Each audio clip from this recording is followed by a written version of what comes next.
Jorhat RD. মটৰ্ছে 626 নং জ্যোতি পাঠশালা প্ৰাথমিক বিদ্যালয়ত প্ৰদান কৰে এখনি শিশু উদ্যান। 52টা সপ্তাহত 52খন বিদ্যালয়ত প্ৰদান কৰা হ'ব এনে উদ্যান। উল্লেখযোগ্য যে অন্যতম বৃহৎ গাড়ী বিক্ৰেতা প্ৰতিষ্ঠান মাৰুতি সুজুকিৰ আৰ.ডি. মটৰ্ছ সমাজ কল্যাণ নিধিৰ জৰিয়তে বিগত বিত্তীয় বৰ্ষত 104খন বিদ্যালয় এনে পদক্ষেপ গ্ৰহণ কৰি আহিছে। তৃতীয় বৰ্ষত তেওঁলোকৰ এয়া প্ৰথম পদক্ষেপ বুলি বিষয়ববীয়াসকলে উল্লেখ কৰে। আজি উক্ত অনুষ্ঠানত বহুকেইজন গণ্যমান্য ব্যক্তি তথা ছাত্ৰ ছাত্ৰীসকল অভিভাৱকসকল উপস্থিত থাকে। যোৰহাটৰ পৰা নয়ন ফুকনৰ ৰিপৰ্ট, পোহৰ লাইভ 8।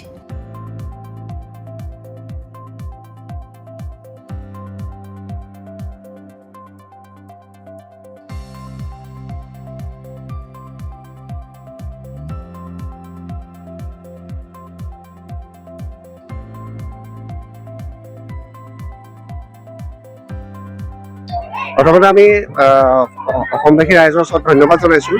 ৰাইজৰ অসংখ্য সহায় সহযোগিতাৰ বাবে আমি আৰ.ডি. মটৰ্ছে বিগত দুটা বৰ্ষত 24-25 আৰু 25-26 বৰ্ষত আমি 104টা সপ্তাহত 104খন বিদ্যালয়ত এনেকুৱা শিশু উদ্যান দিবলৈ সক্ষম হৈছোঁ। এই বছৰো আমি যিটো 26-27 বৰ্ষত আমিও 152টা সপ্তাহত 52খন চৰকাৰী বিদ্যালয়ত শিশু উদ্যান দিয়াৰ পৰিকল্পনাৰে আজি এইখন প্ৰথমখন বিদ্যালয়ত আমি এই শুভ মুহূৰ্ত উপস্থিত হৈছোহি। গতিকে আশা ৰাখিছোঁ অনাগত দিনত ৰাইজৰ সহায় সহযোগিতা আশীৰ্বাদ শিৰত লৈ এইদৰে আমি আগবাঢ়ি যাম।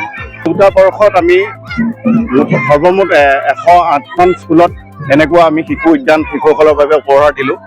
আজি খুব ভাল লাগিছে। আজি আমাৰ এই 2026-27 বৰ্ষৰ এখন প্ৰথম স্কুল 226 নম্বৰ জ্যোতি পাঠশালা প্ৰাথমিক বিদ্যালয়। শিশুসকলৰ মাজত যি এটা উৎসৱমুখৰ পৰিৱেশ, তেওঁলোকে যি এটা মনত ফূৰ্তি পাইছে, যিটো আনন্দ পাইছে, আমি দেখি নিশ্চয় আনন্দিত হৈছোঁ। আৰু এইদৰে আমি বিগত দুটা বছৰৰ দৰে এইবছৰো আমি 52টা সপ্তাহত 52খন স্কুলত দি শিশু উদ্যান দিয়াৰ পৰিকল্পনা হাতত লৈছোঁ। ইতিমধ্যে আমি যোৰহাটৰ 5খন স্কুলত আমাৰ এই সামগ্ৰীসমূহ আমি সংস্থাপন কৰিছোঁ। এখন এখনকৈ আমি ইয়াৰ শুভ উদ্বোধন কৰি যাম। হয়, আমি এতিয়া ক'বলৈ গ'লে এনেকুৱা হয়, আজি যোৰহাটত আমি এখন শিশু উদ্যান আজি শুভাৰম্ভ কৰিছোঁ। ঠিক তেনেকৈ আমি এটা সপ্তাহৰ পাছত হয়তো আজি গোলাঘাটত এখন স্কুলৰ উদ্বোধন হ'ব। ঠিক তেনেকৈ এসপ্তাহৰ পিছত আকৌ মাজুলীত এখন হ'ব, বোকাখাটত এখন হ'ব। আমাৰ মূল উদ্দেশ্য হৈছে প্ৰতিটো সপ্তাহতে এখন স্কুল শুভাৰম্ভ কৰিম আমি।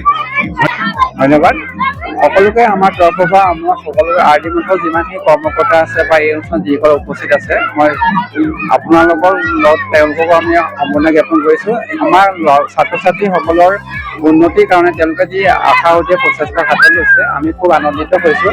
আৰু আগলৈও যাতে তেওঁলোকে আমাৰ স্কুলত যেনেকৈ কাম কৰিছে, অন্যান্য স্কুলত তেনেকৈ কৰিলে আমাৰ ছাত্ৰ ছাত্ৰীসকল অসমৰ চৰকাৰী বিদ্যালয়ত যিসকল ছাত্ৰ ছাত্ৰী অধ্যয়নৰত অৱস্থাত আছে তেওঁলোকৰ সৰ্বাংগীন উন্নতি হ'ব বুলি মই আশা কৰিছোঁ।